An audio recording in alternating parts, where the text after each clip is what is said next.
तो आज हम बात करेंगे महिंद्रा की अल्टूरस G4 एसयूवी फेल क्यों हुई।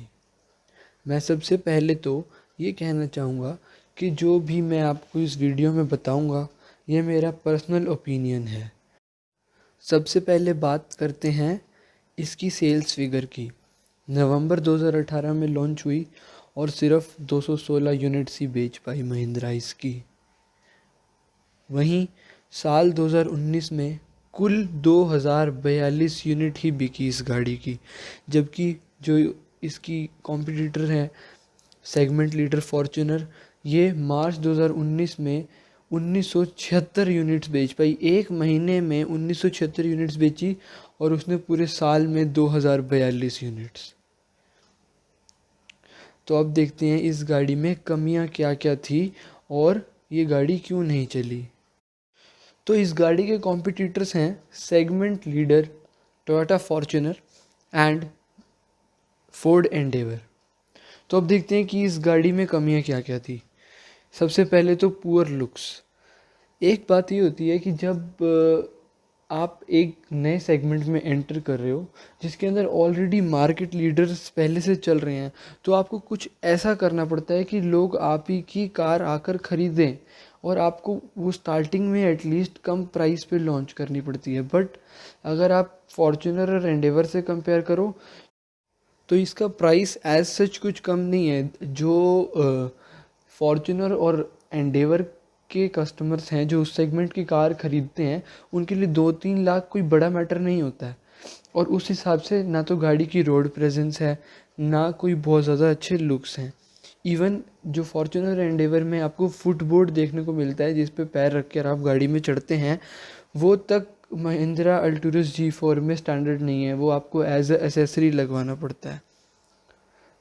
अब हम बात करते हैं इसकी कंफर्ट की। इसके अंदर जो मिडल रो है उसके अंदर अगर आप फॉर्च्यूनर और एंडेवर से कंपेयर करो गाड़ी को, तो फॉर्च्यूनर एंडेवर दोनों में मिडल रो आप स्लाइड कर सकते हैं। बट अल्टूरस में G4 की जो सीट है वो बिल्कुल स्टैटिक आती है, आप उसको स्लाइड नहीं कर सकते हैं।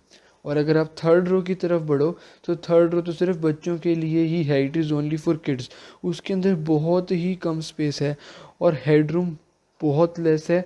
और थर्ड रो में जो भी जाके पैसेंजर बैठता है उसके लिए बाहर देखने के लिए सिर्फ एक छोटी सी खिड़की है, उसके अलावा सिर्फ प्लास्टिक ही है।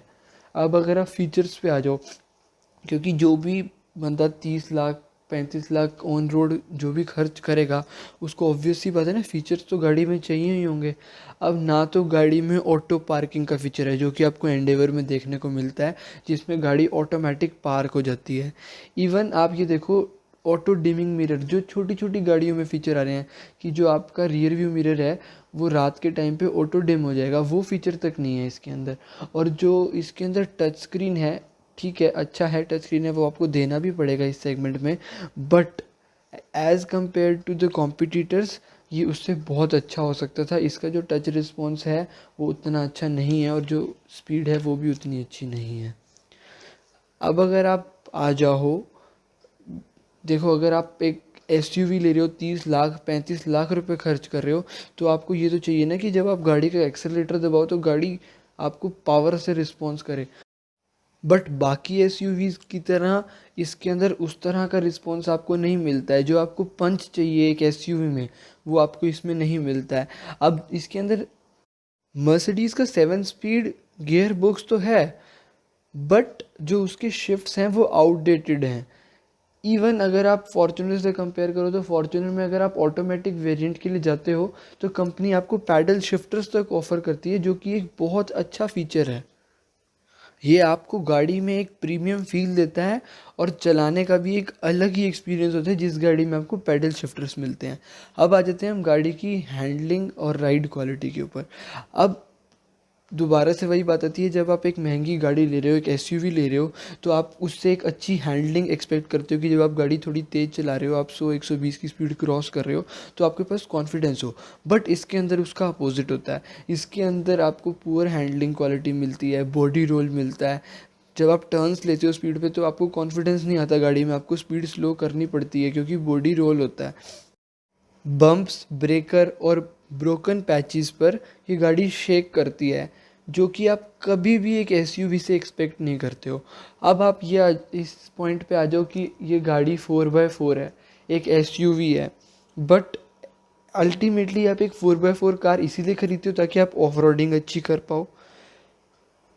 लेकिन ये पेपर्स में तो बहुत अच्छी दिखती है, बट अगर आप रियल जो इसकी ऑफ रोडिंग कैपेबिलिटी है वो इतनी अच्छी नहीं है, क्योंकि इसका अप्रोच और डिपार्चर एंगल इसकी ऑफ रोडिंग बेकार बना देता है।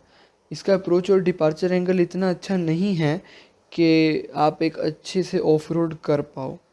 अब जो इंडियन मार्केट में जिस गाड़ी ने सेल होना है, जो इंडियन मार्केट में आप देखो तो ट्रेंड यही है कि सबसे ज़्यादा वैल्यू उस गाड़ी को मिलती है जिसकी रीसेल वैल्यू अच्छी हो। बट ये यहाँ पर भी मात खा जाती है। अल्टूरस G4 की रीसेल वैल्यू भी कोई बहुत ज़्यादा अच्छी नहीं है। तो मैं सिर्फ ये नहीं कह रहा कि इस गाड़ी में कमियां ही कमियां, इसके अंदर फीचर्स भी बहुत सारे हैं, बट आज हम ये डिस्कस कर रहे थे कि ये गाड़ी फेल क्यों हुई, इसलिए हमने इसकी कमियां डिस्कस करी। इसके अंदर बहुत सारे अच्छे फीचर्स भी हैं, कुछ ऐसे फीचर्स भी हैं जो फॉर्च्यूनर एंड एंडेवर में नहीं है, but as I said earlier कि हमने इसका ये देखना था कि ये फेल क्यों हुई, इसलिए हमने सिर्फ इसके नेगेटिव पॉइंट्स लिए। Thank you. तो हम मिलते हैं अगले वीडियो में। Don't forget to subscribe and like. अगर आपको वीडियो अच्छा लगा तो प्लीज़ लाइक कीजिएगा।